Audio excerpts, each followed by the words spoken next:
बिस्मिल्लाहिर्रहमानिर्रहीम। सिर्फ 5 मिनट का मदरसा कुरान और हदीस की रोशनी में 12 रबीउल अव्वल नंबर 1 इस्लामी तारीख असहाबुल जन्नह। कुरान करीम की सूरह कलम में एक बाग वाले का तस्करा आया है। ये यमन के एक इलाका ज़ौरान का रहने वाला था।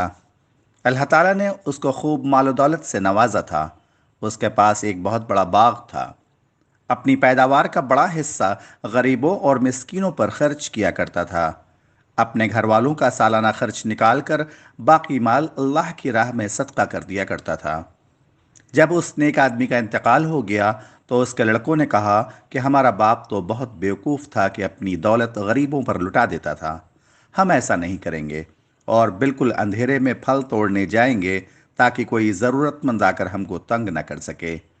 अभी उन्होंने ये फैसला किया ही था कि अल्लाह ताला ने उनके बाग और खेतों को तेज और गर्म हवा के जरिए रात ही में जलाकर राख कर दिया।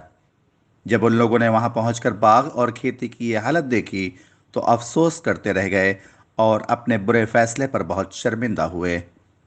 बिलाशुबा गरीबों और मिस्कीनों का हक न देने वालों और खुदा की राह में खर्च न करने वालों के साथ अल्लाह ताला का ऐसा ही मामला हुआ करता है। नंबर 2, हुजूर सल्लल्लाहु अलैहि वसल्लम का मुआज़ा, एक ऊकिया सोने की बरकत। हज़रत सलमान फ़ारसी रज़ियल्लाहु अन्हु फरमाते हैं, जब मुझे रसूलुल्लाह सल्लल्लाहु अलैहि वसल्लम ने मेरा कर्ज़ा अदा करने के लिए सोना दिया तो मैंने कहा, या रसूलुल्लाह, इतने से मेरा कर्ज़ा कैसे पूरा होगा? तो रसूलुल्लाह सल्लल्लाहु अलैहि वसल्लम ने उसको बोसा दिया और फिर मुझे दिया और फरमाया, जाओ, अल्लाह ताला इससे तुम्हारा कर्जा अदा कर देगा। हज़रत सलमान फ़ारसी फरमाते हैं कि मैं वो लेकर गया और उसमें से वज़न करके देता रहा यहाँ तक कि मैंने उससे 40 ऊकिया अदा कर दिया। नोट: एक ऊकिया तकरीबन 40 दिरहम के बकद्र होता है, जो तकरीबन 3.25 तोले से कुछ ज़्यादा होगा। नंबर 3, एक फ़र्ज़ के बारे में। पर्दा करना फ़र्ज़ है। कुरान में अल्लाह ताला फरमाता है, तुम अपने घरों में ठहरी रहा करो, यानी ऐ औरतों, तुम अपने घरों में ठहरी रहा करो और दौर जाहिलियत की तरह बेपर्दा मत फिरो।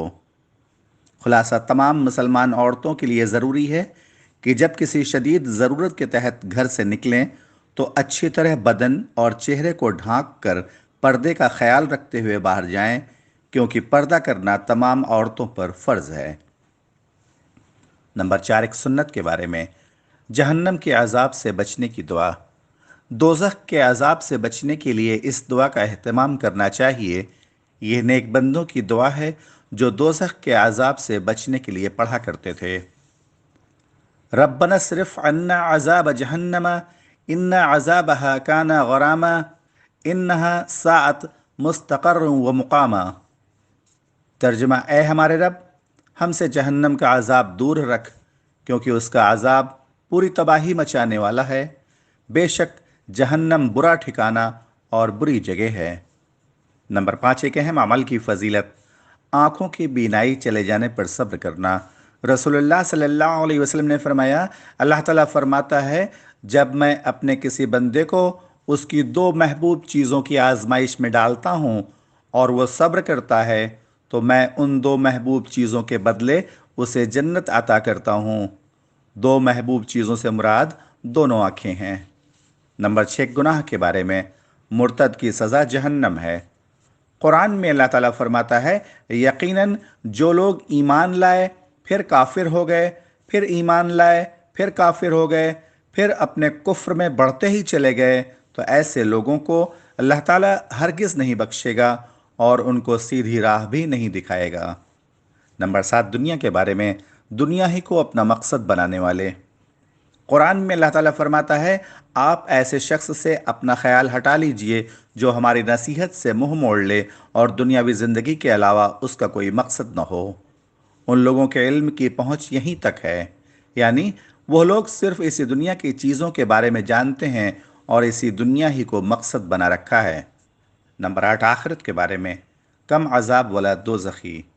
रसूलुल्लाह सल्लल्लाहु अलैहि वसल्लम ने फरमाया, अहले जहन्नम में सबसे कम अजाब में वो आदमी होगा जिसके कदमों के उठे हुए तलवों के नीचे 2 अंगारे होंगे جس سے اس کا دماغ اس طرح کھولے گا جس طرح تانبے کی گرم پانی والی ہنڈیا کھولتی ہے۔ نمبر 9، طب نبوی سے علاج، زمزم کے فوائد۔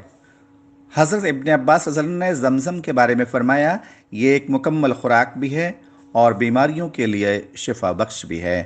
نمبر 10، نبی صلی اللہ علیہ وسلم کی نصیحت۔ رسول اللہ صلی اللہ علیہ وسلم نے فرمایا، مال خرچ کرو اور مال کو ذخیرہ نہ کرو، ورنہ اللہ تعالیٰ تم سے رزق کو روک لے گا، اور لوگوں سے مال کو روک کر نہ رکھو، ورنہ اللہ تعالیٰ تم سے رزق کو روک لے گا۔